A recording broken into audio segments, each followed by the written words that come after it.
गणाचार्य श्री विराग सागर जी महाराज की, आचार्य श्री विनिश्चय सागर जी महाराज की, अहिंसा परमो धर्म की।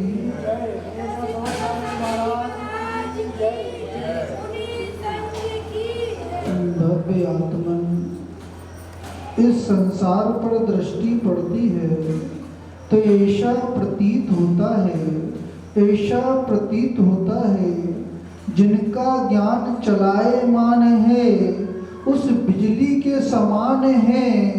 आचार्य वर्ग कह रहे हैं जितना जो आकाश में जो प्रभाव होता है, बिजली का जैसा प्रभाव होता है, वह तो घटता बढ़ता रहता है।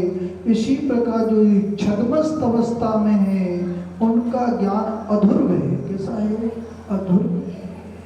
और जिनका ज्ञान सुमेरु पर्वत के समान चलायमान नहीं है, स्थिर है, अनंत समय के लिए जिनका ज्ञान स्थिर हो गया है, जो ध्रुव है वे शाश्वत सुख का अनुभव कर रहे हैं। और जिनका ज्ञान चलायमान है, स्थिर नहीं है, कोई इंद्रिय सुख का अनुभव कर रहे हैं। पर वह पुरुषार्थ कर सकते हैं, वह जीव पुरुषार्थ कर सकते हैं जो पंचेंद्रिय है, संगी है, पर्याप्त है, मनुष्य है, वे पुरुषार्थ कर सकते हैं, मोक्ष पुरुषार्थ कर सकते हैं, धर्म पुरुषार्थ कर सकते हैं। और कर्मों का क्षय कर उस ज्ञान को स्थिर कर सकते हैं। सुमेरु पर्वत के समान उस ज्ञान को स्थिर कर सकते हैं। क्या करने आए हो भैया? अमित भैया, पीछे वाले अमित भैया, क्या करने आए हो? ज्ञान को स्थिर करने आए हो। जो धर्म ध्यान कर रहे हो, जिन्हें भगवान की पूजन कर रहे हो, वो पुण्य का संचय हो रहा है,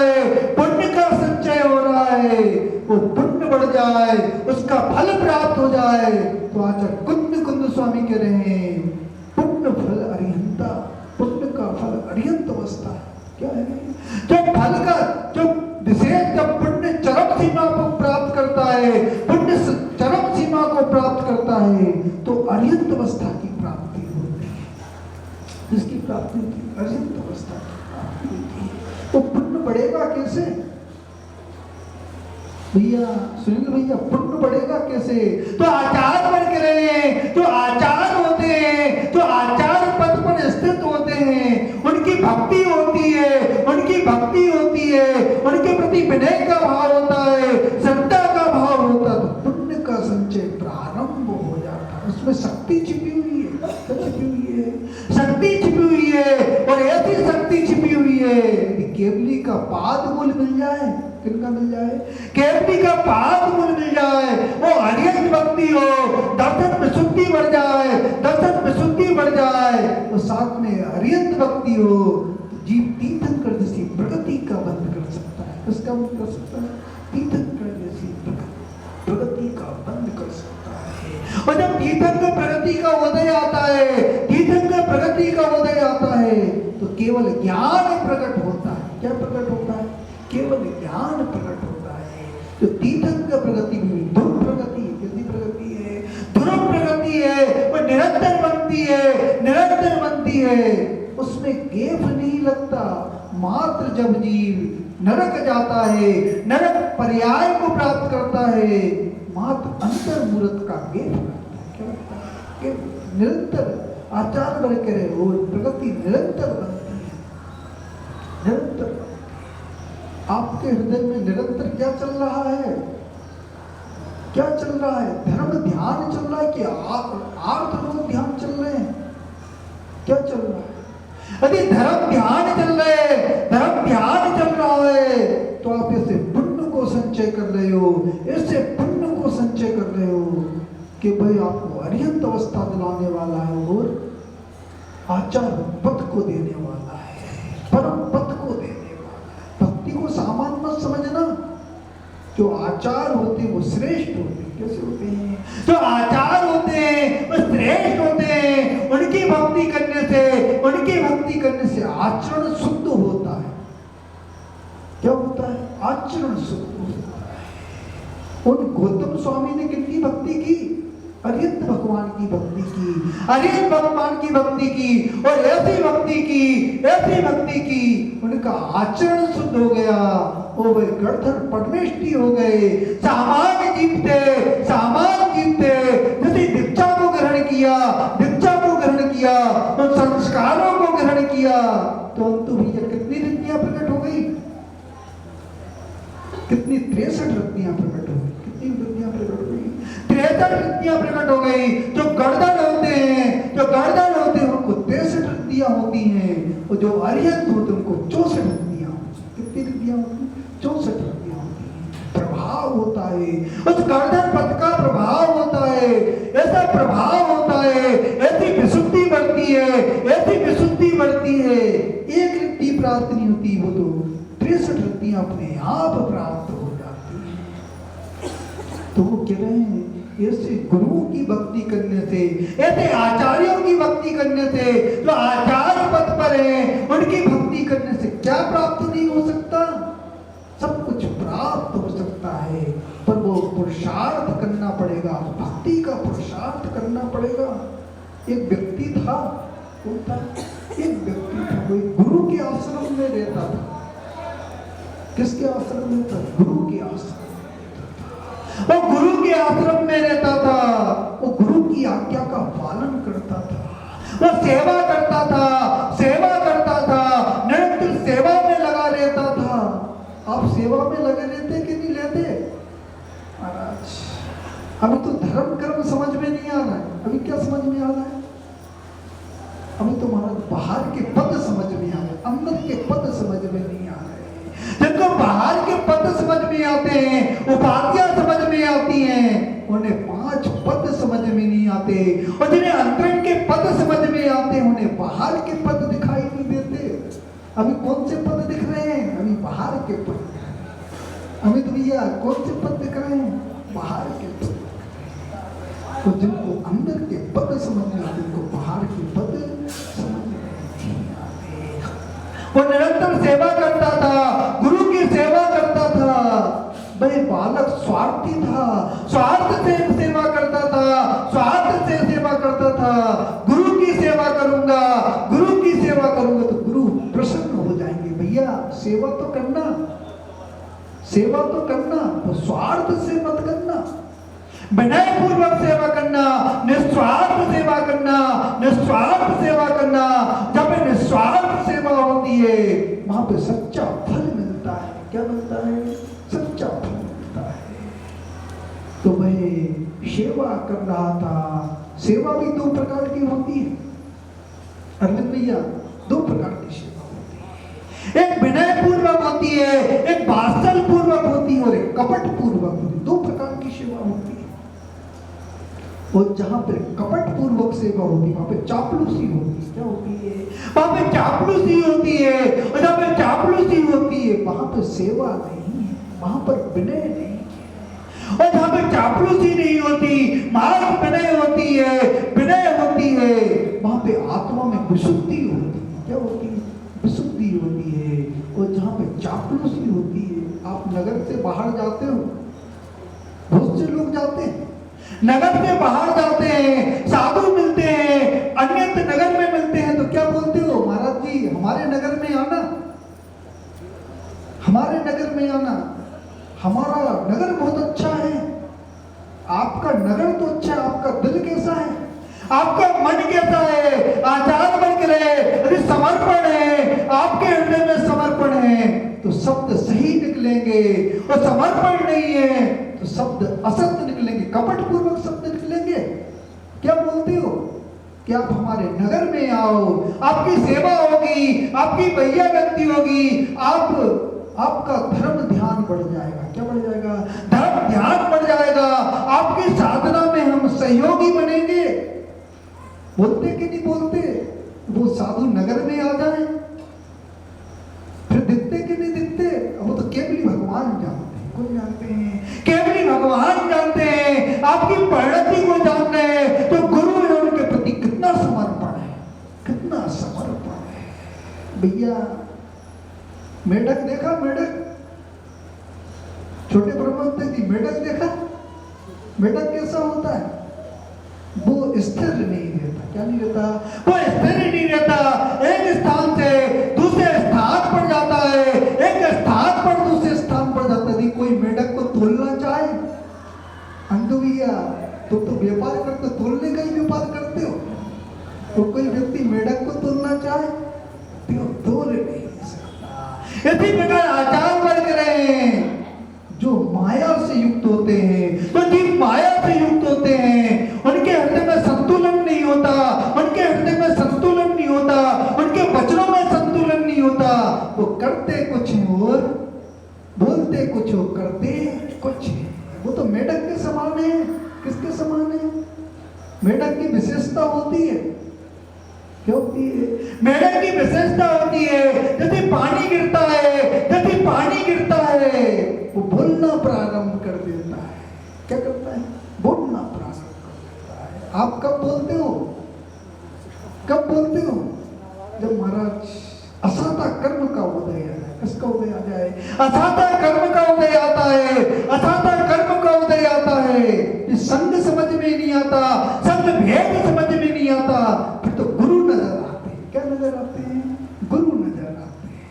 और जब साता का उदय होता है, जब साता का उदय होता तो भेद नजर आता है। पर आचार बन रहे साता के उदय में अभी भेद नजर आ रहा है, भेद नजर आ रहा है, तो असाता कर्म का उदय आना ही आना है, आना ही आना है। उतराना मत। वो रावण भी इतरा रहा था, वो कंस भी इतरा रहा था। और जब अशुभ कर्म का बंद हुआ, आयु का बंद हुआ, तो नरक आयु का बंद हो गया। क्या है? आयु का बंद हो गया। जब किसी व्यक्ति का पेट भर जाए अपना चढ़ता है। क्या चढ़ता है? अपना चढ़ता है। जब आचार बढ़ के रहे, जब पेट भर जाता है अपना चढ़ता है। 56 प्रकार के भोजन होते हैं, 56 प्रकार के भोजन होते हैं, तो कैसा करता है व्यक्ति? आधा टुकड़ा खाता है, आधा फेंक देता है। भिखारी से पूछो तो दूसरों की झूठे उठाकर खाता है, दूसरों की झूठे उठा के खाता है। तो अन्न की कीमत समझ रहा है, तो अन्न की कीमत समझ रहा है। भिखारी क्यों बनते हैं भैया? भिखारी क्यों बनते हैं? ककड़ाई वाले भैया भिखारी क्यों बनते हैं? जो अपने पुण्य का दुरुपयोग करते हैं। क्या करते हैं? तो अपने पुण्य का दुरुपयोग करते हैं। यदि आपको आवश्यकता से अधिक पुण्य आपका है, पुण्य है, सामग्री है, यदि आप इतरा रहे हो तो दरिद्र बनना पड़ेगा। क्या बनना पड़ेगा? दरिद्र बनना पड़ेगा। कभी दुरुपयोग मत करना, अन्न का दुरुपयोग मत करना, पैसे का दुरुपयोग मत करना, अपनी प्रतिष्ठा का दुरुपयोग मत करना। यदि दुरुपयोग करोगे तो दरिद्र बनना पड़ेगा, दरिद्र बनना पड़ेगा, तो दूसरों की दास्ता को स्वीकार करना पड़ेगा। भावों के मटके सीधे हो रहे कि नहीं हो रहे भैया? भावों के मटके सीधे कर लेना। क्या कर लेना? भावों के मटके सीधे। पर आचार बन रहे जो सज्जन पुरुष होते हैं, जो सज्जन पुरुष होते हैं, अन्न को प्राप्त करते हैं, धन को प्राप्त करते हैं, प्रतिष्ठा को प्राप्त करते हैं, वो तो वृक्ष के समान होते हैं। किसके समान होते हैं? वो वृक्ष के समान होते हैं। जैसा वृक्ष होता है उसमें फल लगते हैं, फल लगते हैं, वो नरमी भूत हो जाता है। कैसा होता है? गुणवान व्यक्ति, गुणवान व्यक्ति नरमी भूत हो जाते हैं, नरमी भूत हो जाते हैं। हमारे छोटे प्रबंधक जी देखो, होते हुए भी कितनी सरलता है, कितनी सरलता। आचार बन के रहे, जहाँ पे सरलता होती है, जहाँ पे सरलता होती है वहाँ पे सम्मान होता है, सम्मान होता है। और जहाँ पे सरलता नहीं होती वहाँ पे अपमान होता है, अपमान होता है। तो वह सेवा कर रहा था, क्या कर रहा था? गुरु की सेवा कर रहा था। चाहना थी उसको, चाहना थी, वो सेवा कर रहा था, सेवा कर रहा था। वो घर से निमंत्रण आ गया, क्या गया? घर से निमंत्रण आ गया। भैया आपको भी निमंत्रण मिलता है, आपको भी निमंत्रण मिलता है। कोई कार्यक्रम होता है मंदिर में तो उत्साह दिखाते कि नहीं दिखाते? महाराज तो शादी का निमंत्रण हो तो उत्साह दिखाते हैं। अमित भैया क्या दिखाते? उत्साह दिखाते हैं। पर आचार बन गए कि धर्म है, धर्म के प्रति समर्पण है, तो यदि धर्म का कार्य होगा, धर्म का कार्य होगा तो उत्साह होना चाहिए। और जहाँ पे संसार की वृद्धि का कारण है, जहाँ पे संसार की वृद्धि का कारण है, वहां पे उदासीनता होना चाहिए। क्या होना चाहिए? वहां पे उदासीनता होना चाहिए। तभी वैराग उत्पन्न हो सकता है, तभी वैराग उत्पन्न हो सकता है। यदि जहाँ पे राग रंग है, उसके प्रति उत्साह का भाव है, उत्साह का भाव है, तो आचार वर्ग के धर्म नहीं है। क्या नहीं है?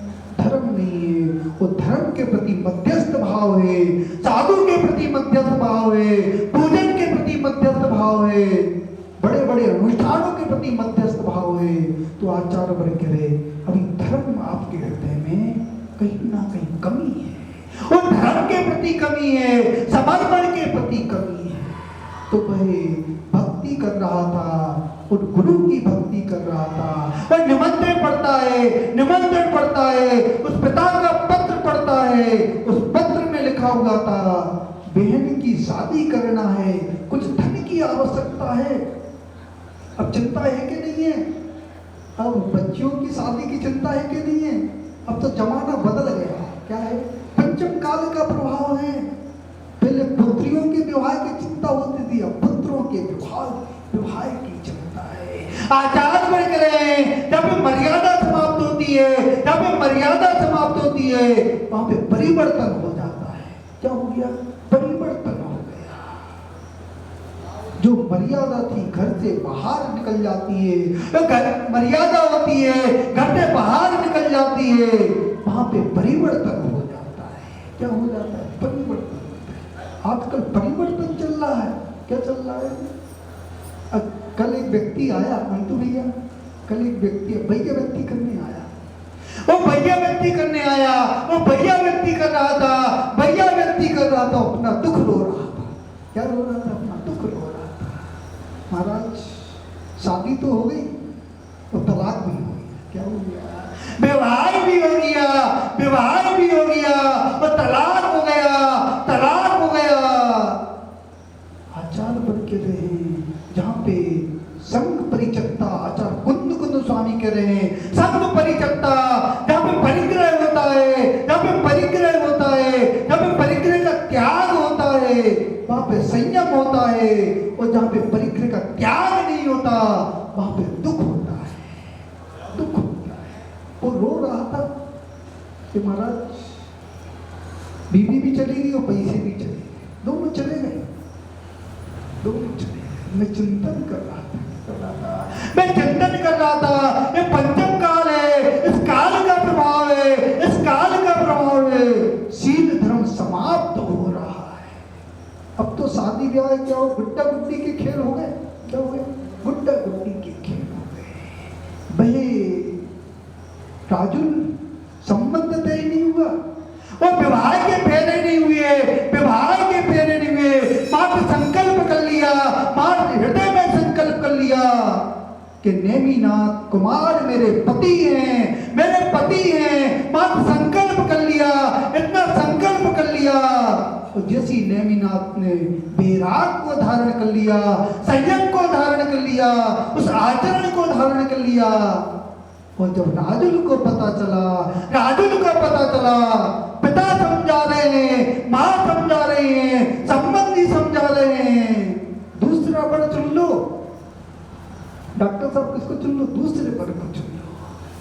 राजुल कह रही है, राजुल कह रही है मैं सती हूँ, मेरे हृदय में सतीत्व है, शील व्रत है, उसको खंडित नहीं कर सकती, खंडित नहीं कर सकती।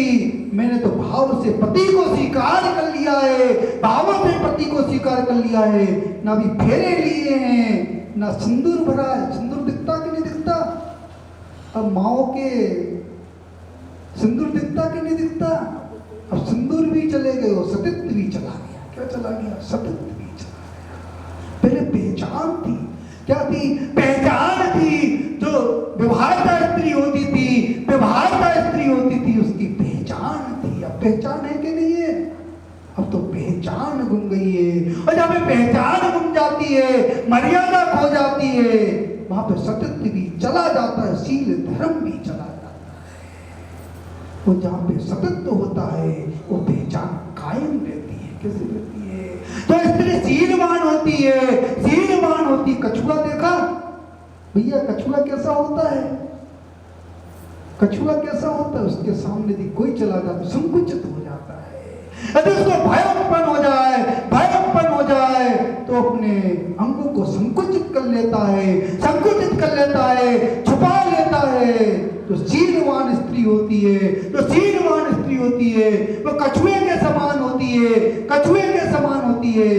पर पुरुष सामने आता है तो संकुचित हो जाती है, लज्जा से युक्त हो जाती है। वो शीलवान स्त्री होती है। तो शीलवान स्त्रियां नहीं होती हैं, तो शीलवान स्त्रियां नहीं होती, वो पक्षी के समान होती है। किसके समान होती हैं? पक्षी। यदि कोई पुरुष सामने आ जाए, कोई पुरुष सामने आ जाए, तो अपने हाथ पैरों को पक्षी के समान फैलाती हैं। वो शीलवान स्त्रियां नहीं होती, तो कुचारित्रवान स्त्रियां होती हैं। भाव के मटके सीधे हो रहे कि नहीं हो रहे? आचार्य वर्ग रहे, जिसमें लज्जा होती है, वो शीलवान स्त्री होती है, शीलवान स्त्री होती है। तो वह राजुल कह रही है, जिस पद पर मेरे, जिसको मैंने पति स्वीकार कर लिया, पति स्वीकार कर लिया, जैसा पति आचरण कर रहा है, जिस आचरण को पति ने धारण किया है, उस आचरण को मैं भी धारण करूंगी। उनने संयम को धारण किया, उनने संयम को धारण किया, मैं भी संयम को धारण करूंगी। तो शीलवान स्त्रियां होती हैं, तो शीलवान स्त्रियां होती हैं, वो अपने पति को छोड़ती नहीं है। जो शीलवान स्त्रियां होती हैं, जो कुशील स्त्रियां होती हैं, वो अपने पतियों को छोड़ देती हैं। अंजना को 22 साल तक इंतजार करना पड़ा। कितने साल? 22 साल तक इंतजार करना पड़ा। उसने पति धर्म को नहीं छोड़ा, अपने पति धर्म को नहीं छोड़ा। उसके ऊपर कलंक भी लगा दिया, उसके ऊपर कलंक भी लगा दिया। ना उसने अपने पति के घर को छोड़ा, ना पिता के घर को छोड़ा। तो पिता को मालूम चल गया, पिता को मालूम चल गया कि अंजना अकेली है, तो पिता ने भी शरण नहीं दिया। क्या नहीं दी? शरण नहीं।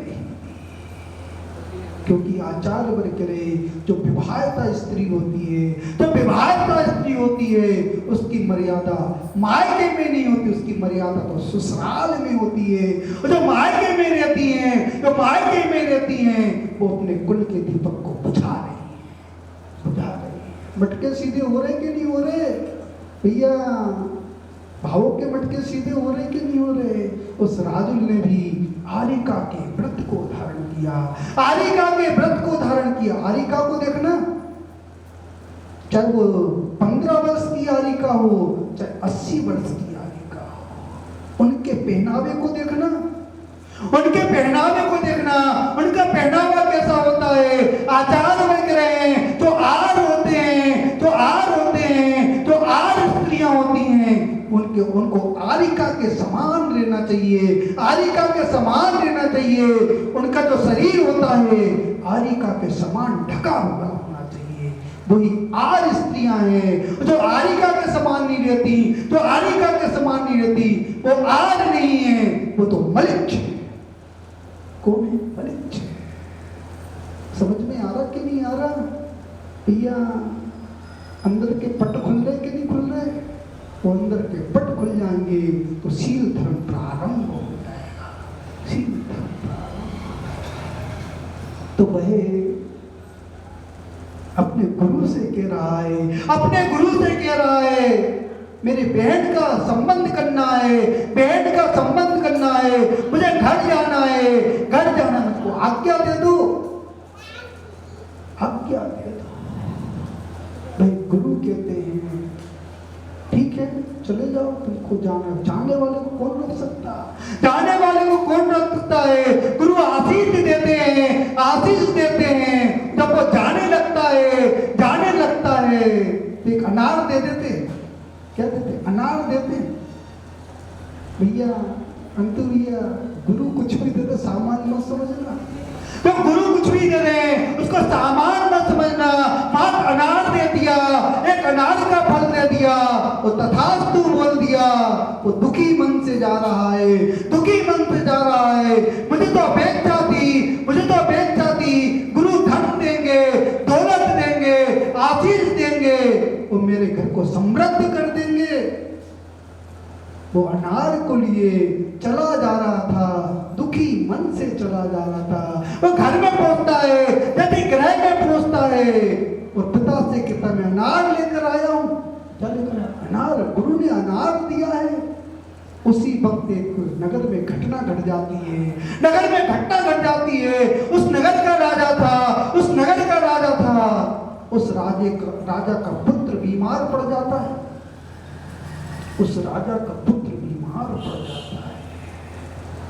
वेद बुलवाए गए, बड़े बड़े वेदों को बुलवाया गया, उसकी बीमारी को दिखवाया गया।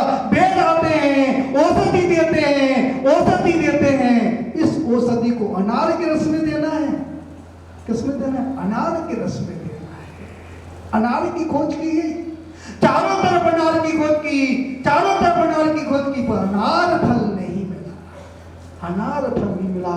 घोषणा करवा दी, पूरे नगर में घोषणा करवा दी, यदि कोई अनार का फल लाएगा, कोई अनार का फल लाएगा, उसे मुंह मांगा इनाम दिया जाएगा। क्या दिया जाएगा, मुंह मांगा इनाम दिया जाएगा। ये शब्द उस बालक के कानों में पड़ते हैं, उस बालक के कानों में पड़ते हैं। वो अनार लेकर गुरु के, वो राजा के पास पहुंचता है, दरबार में पहुंचता है। राजा प्रसन्न होता है, राजा प्रसन्न होता है।